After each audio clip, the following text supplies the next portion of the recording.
Jeudi de midi à midi 30, Flash News était mon Insta. Un invité qui nous raconte l'appli irrésistible. Dis-moi, la question minée de théorie avec nos chroniqueurs stars. Et puis la météo de l'IA, la météo de tous nos espoirs. Dis-moi, je peux pas, j'ai IA, you, IA, you, je peux pas, j'ai IA, you, IA, you, la question minée de théorie avec notre chroniqueur star. Oh, et puis la météo de l'IA.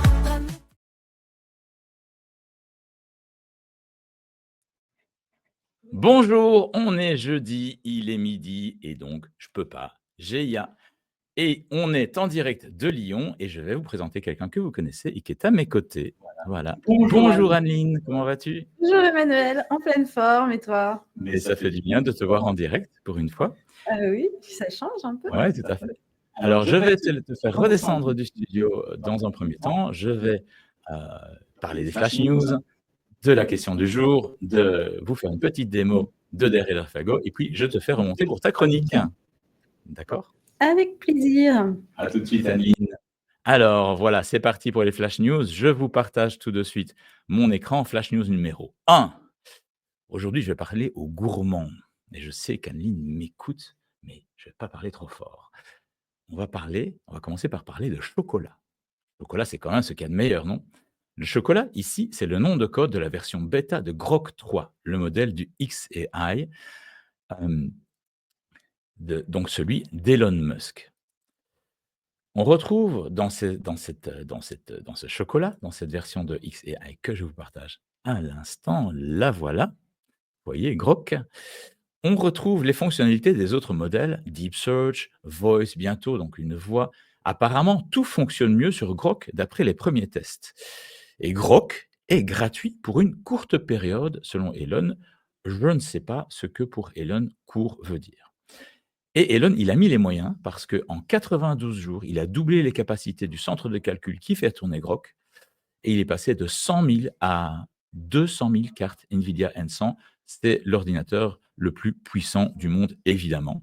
Et je vous ferai bientôt une démo de Grok dans Je peux pas, j'ai IA, la semaine prochaine peut-être. Flash News numéro 2. Encore une nouveauté, Claude 3.7. Pas de chocolat ici, mais une nouveauté et le premier modèle hybride du marché.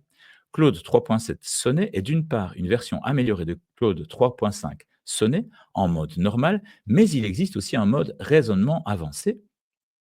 Et Claude va donc penser étape par étape avant de commencer à répondre. Et vous verrez, lorsque je vous ferai une démo, parce que je vous ferai aussi une démo de Claude 3.7, vous verrez qu'il compte en fait les secondes pendant qu'il pense, entre guillemets. Alors, on sait très bien que ce n'est pas penser à l'image de l'humain, mais c'est une manière de considérer les différentes options avant de commencer à vous proposer une réponse à votre demande, à votre prompt. Donc les réponses seront en principe plus construites et nuancées.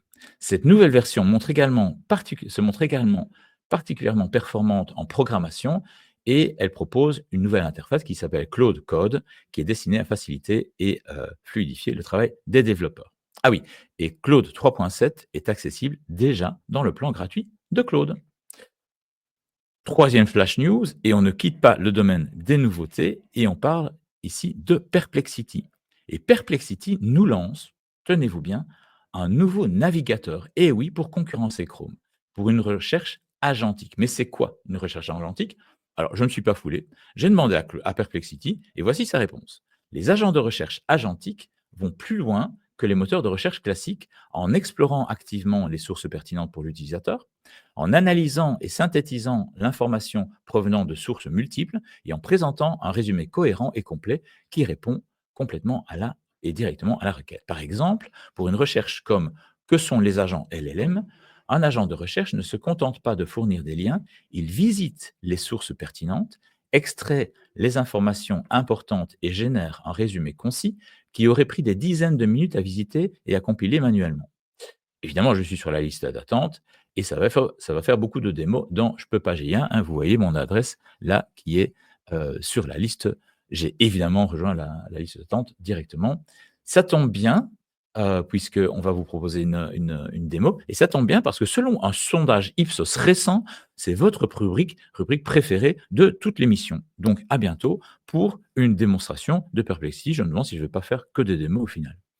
Voilà pour les flash news et on va passer tout de suite à la question du jour. La question du jour, vous avez bien entendu tous lu mon post de ce matin qui parlait de... Où sont-ils mes posts? Allez, les posts. Mon post de ce matin qui revenait sur un... Bon, je ne le sais pas directement. Bon, c'est pas grave. Je vais vous parler de toute façon d'une chose que vous avez certainement vue apparaître, parce que ça a un peu mis le feu sur tous les réseaux. C'est un jugement en fait, du tribunal judiciaire de Nanterre. D'ailleurs, Anne-Lyne m'en a aussi fait part, comme beaucoup d'entre vous, qui condamne une société qui avait mis en place des modèles d'IA, qui avait commencé la mise en place de modèles d'IA sans en avertir et sans concertation avec le CSE. Eh bien, c'est pas possible. Donc, vous avez vu ce matin ce qu'en pensait Claude, 3.7 sonnet, je précise. Et donc, le tribunal de Nanterre a donné raison au CE, qui apparemment était lassé du manque de transparence de la direction, qui était occupée à déployer ces solutions d'intelligence artificielle, donc plusieurs qui sont citées dans le jugement, et a négligé d'en informer complètement et en toute transparence le CSE. Mais qu'est-ce que le boss en pense? Qu'est-ce que j'en pense, moi? Je pense que la transparence et la prévention peuvent éviter ce genre de décision de justice et de ralentissement, parce qu'on ne va pas se mentir, c'est un ralentissement dans les solutions et dans la mise à niveau des solutions informatiques et d'intelligence artificielle de la société. Pour éviter ce genre de déboires, qui ne vont que diaboliser plus encore les outils d'IA, puisque, évidemment, la perception qu'on va en avoir, c'est que la justice a interdit l'IA, c'est certainement dangereux. Une communication correcte, transparente, une formation des équipes, y compris de la direction, comme les CODIR, est essentielle pour une bonne compréhension par tous des technologies d'intelligence artificielle et partant pour un déploiement responsable, éthique et impliquant l'ensemble des parties prenantes de l'entreprise. Eh bien tiens, c'est exactement ce que propose le boss de l'IA, une intervention exhaustive qui ne laisse personne sur le carreau. J'aide les CODIR à identifier l'impact des IA sur la stratégie de l'entreprise. Ensuite, je propose les outils appropriés pour optimiser la valeur ajoutée créée par l'entreprise. Je forme les équipes à l'utilisation des IA en général et de ces outils qui ont été choisis en particulier. Ainsi, les équipes sont impliquées dès le départ et peuvent avancer et s'acculturer à de nouvelles technologies à une vitesse adaptée. Ni trop vite, on ne laisse personne sur le côté, ni trop lente, on avance et on adopte les outils de manière réaliste et responsable en étant conscient des possibilités, mais aussi de leurs limites. Et donc, un milestone, cette décision, mais qu'on peut contrer en ayant une attitude responsable et en prenant le taureau par les cornes et en prenant les devants au niveau de la formation et de l'information, évidemment, de l'ensemble du personnel. Voilà, on en débat, bien entendu, en commentaire, comme d'habitude. Je vais ensuite passer à la démo, parce que vous avez beaucoup apprécié la démo de la semaine dernière, qui était consacrée à Compare IA. Eh bien, je vais vous montrer un autre comparateur qui s'appelle LM Arena. Alors, LM Arena, qu'est-ce que c'est? C'est, on avait vu donc Compare IA qui permettait, donc c'était une initiative du ministère de la Culture française qui permettait de comparer 22 modèles de langage large, plus des LLM, plus communément et un peu abusivement, faut-il le dire, appelés IA. IA, l'intelligence artificielle, c'est une discipline. Un ChatGPT, par exemple, ou un modèle, c'est un outil d'intelligence artificielle générative. Eh bien, aujourd'hui, Meet LM Arena, un outil développé par les chercheurs du Skylab de l'Université de Californie à Berkeley. Et attention, parce qu'on a ici un outil de comparaison qui intègre pas moins de 92 modèles d'IA. Et je vois Nathalie qui dit oui aux démos, donc il y en aura encore beaucoup. Et là, on va comparer non pas, Nathalie, 22 modèles, mais 91 modèles. Alors, comment est-ce que ça fonctionne? C'est un petit peu comme Comparia. J'agrandis un petit peu la fenêtre, sinon on ne verra pas grand-chose. Vous avez donc d'abord la page Arena Battle. Arena Battle, vous allez pouvoir proposer un prompt. Vous avez un modèle B que vous ne connaissez pas au départ, comme pour Comparia. Et j'avais préparé quelques petits prompts, écrit un post LinkedIn sur, pourquoi pas, le dernier jugement du tribunal de Nanterre à propos du déploiement des IA. Hop, voici mon petit prompt. Enter, c'est parti, les deux modèles sont en battle. Je ne sais pas desquels il s'agit. Et je vous montrerai, surtout pour Nathalie, qui était un petit peu frustrée du fait qu'on ne voyait pas le nom des modèles à l'avance, eh bien, je vais vous montrer une fonctionnalité qui permet de faire ça avec LM Arena. Donc, vous voyez, les deux modèles, c'est un peu la course. Hein, voilà, le premier a fini, le 1 a fini. Voilà. Le B aussi, donc c'est allé assez vite. Donc, ce n'est pas une bataille, évidemment, de rapidité. Et ici, on va devoir juger duquel est le plus pertinent. Donc, absolument, et voici un brouillon de poste. Ici, on a des emojis, on a quelque chose d'assez sympa. On a aussi quelques emojis ici pour le deuxième modèle. Pas évident comme ça, en 3 secondes, de déterminer lequel est le meilleur. Il me semble que le deuxième est un petit peu plus complet déjà dans les points clés du jugement, etc. Donc, je vais dire que c'est B is better, le deuxième est le meilleur. Et le deuxième, c'était Phi 4. Phi 4 que vous connaissez, bien sûr. Non, eh bien, c'est pas grave. C'est un modèle qui existe. C'est un modèle, je pense que Phi 4, c'est un modèle de Microsoft. Ce serait à vérifier. En tout cas, c'est intéressant. Vous pouvez donc faire un nouveau combat entre deux autres IA avec la même chose. Hop, voilà. On est reparti. Deux autres IA. Je vais vous montrer un petit peu d'autres choses. Donc ici, on a deux autres modèles. On va regarder lesquels étaient en lice.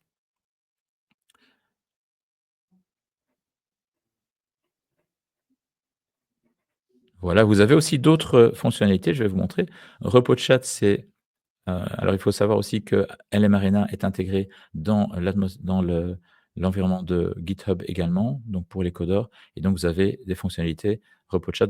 Je ne vais pas rentrer dans les détails à ce niveau-là. Et ici, donc, je vais être B. Et on avait, en fait, Grok 3 contre Zizou 10. Moi, je ne sais pas si Zizou 10 est meilleur au foot.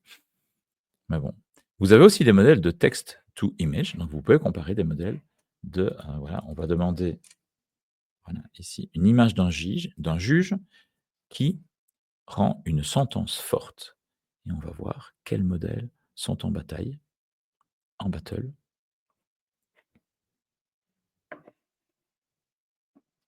Et les images que nous allons obtenir.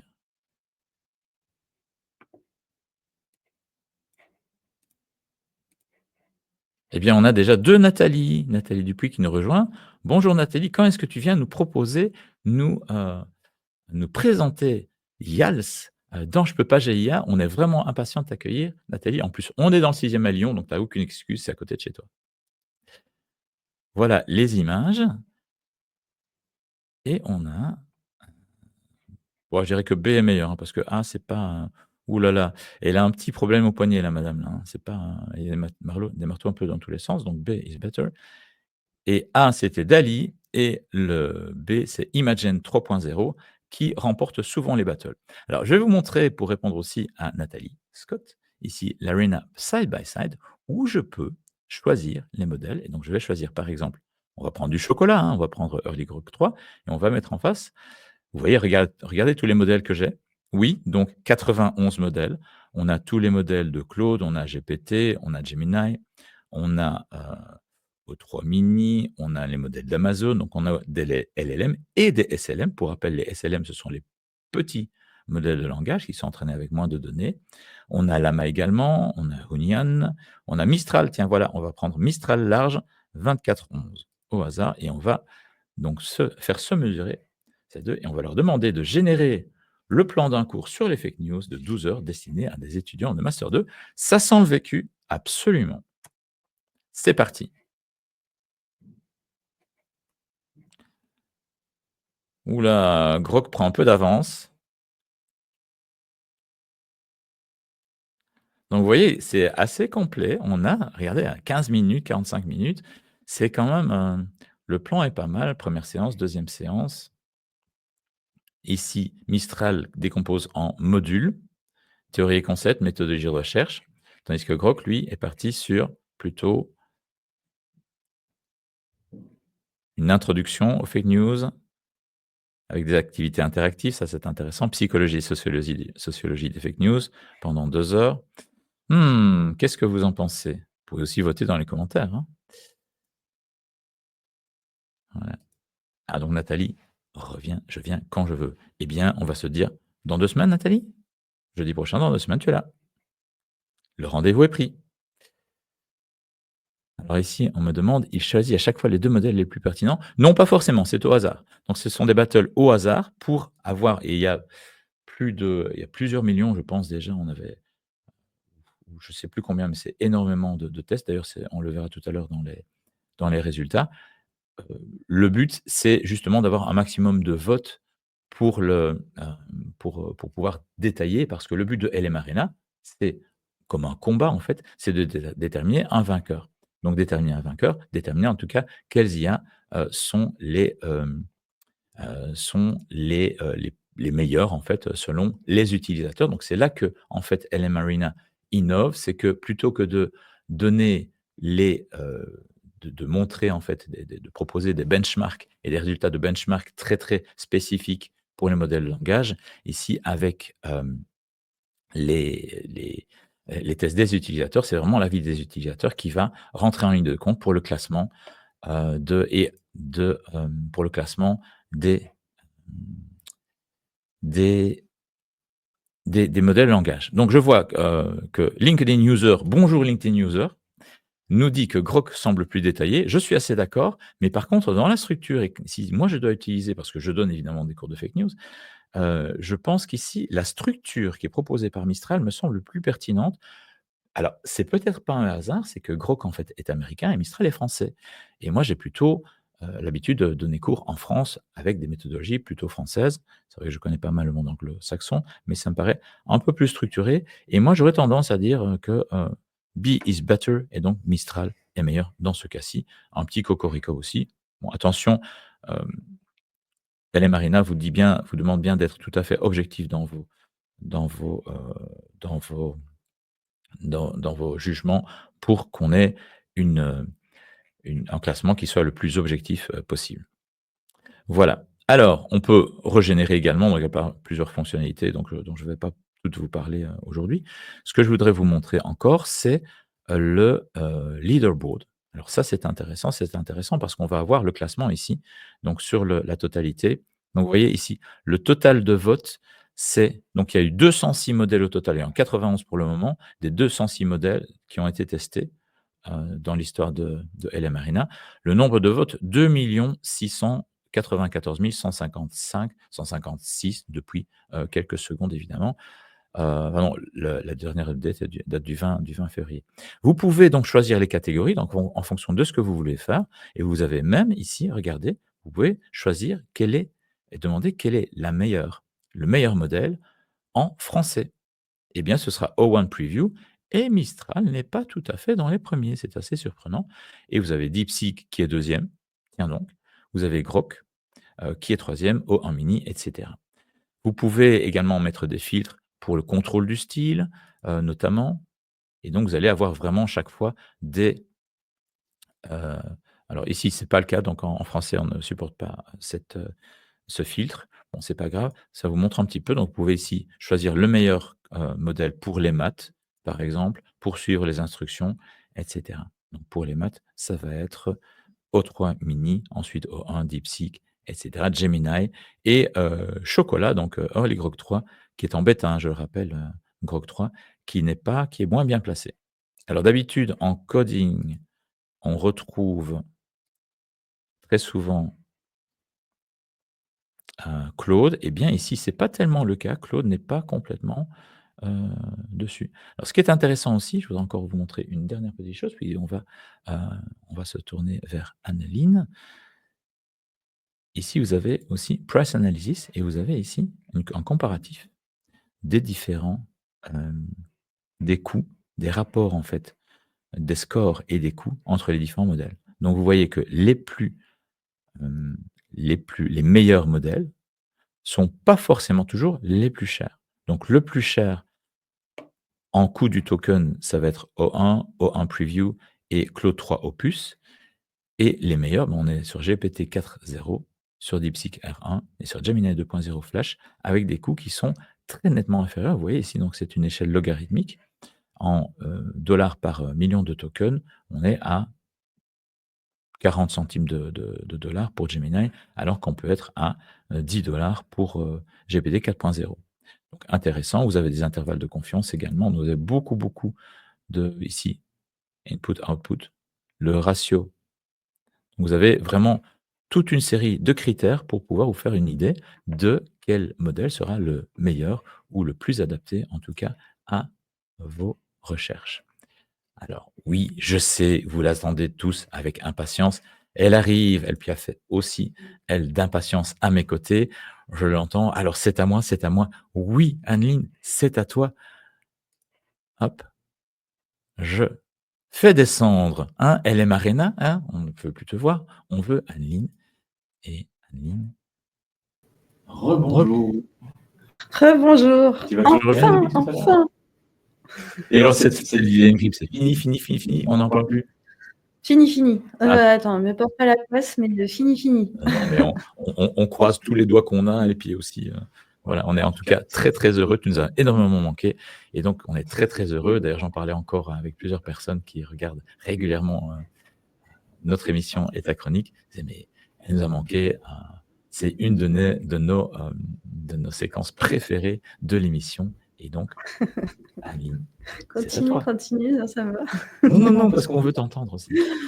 Eh bien, du coup, aujourd'hui, tu montrais tout à l'heure une photo, enfin une comparative de 2 photos, dont celle de la juge qui avait les doigts tout tordus. Ça tombe bien, ça rebondit sur mon sujet du jour, qui sont les faux profils qui prolifèrent sur Facebook. C'est le sujet en ce moment qui fait trembler la toile, ou en tout cas Meta. Et c'est un peu un scandale, alors que vous allez voir, ce n'est pas nouveau. Mais déjà, pour résumer un petit peu l'affaire, selon le Financial Times, Meta a décidé de se lancer résolument dans la création de profils générés par les IA sur Facebook et Instagram. L'objectif affiché, bien sûr, prendre ces plateformes divertissantes et engageantes en permettant aux utilisateurs de créer des véritables doubles numériques. Alors, Conor Hayes, président des produits d'IA générative de Meta, explique que ces comptes auront leur biographie, leur photo de profil et seront capables de produire leur propre contenu via l'intelligence artificielle, donc s'auto-nourrir et vivre tout seul. Et on a déjà des centaines de milliers de ces personnages qui arrivent le jour aux États-Unis depuis juillet dernier. Alors, cette démarche soulève quand même des interrogations cruciales, c'est-à-dire que dans un flux déjà saturé de contenu automatisé, l'humain a-t-il encore sa place? Et puis surtout, quel risque en termes de désinformation, comme l'a souligné Becky Owen, l'ancienne chef de l'équipe d'innovation pour les créateurs chez Meta? On le voit, c'est une interrogation qui est justifiée, on l'a vu récemment avec les campagnes de Trump notamment, où on a pu observer sur Facebook de faux profils qui ont inondé la plateforme, entièrement créée par l'IA et qui ont été utilisés pour soutenir l'action politique de Trump. Donc autant vous dire que c'était un petit peu biaisé, mais voilà, on s'en est rendu compte parce que justement, il y avait des choses qui n'allaient pas, notamment ces comptes étaient reconnaissables par des photos de profil affichant des visages inexistants et qui ont du coup attiré l'attention des internautes en décembre dernier, et surtout quand Facebook a supprimé plusieurs dizaines de ces profils associés à des pages de soutien pro-Trump. Donc forcément, ça s'est vu sur la toile directement. Et d'après Ben Dino, le directeur des enquêtes chez Graphica, même si la technologie est impressionnante, elle n'est pas encore infaillible. Donc rassurez-vous, les IA ne vont pas dominer le monde et les réseaux sociaux ne vont pas nous faire des choses qu'on ne veut pas. Non, parce qu'on remarque quand même qu'il y a des choses qui ne vont pas, comme des détails mineurs ou majeurs d'ailleurs, comme une asymétrie dans les lunettes ou des boucles d'oreilles mal reproduites ou encore un 5e doigt. Et du coup, on voit qu'ils ne sont pas d'origine naturelle.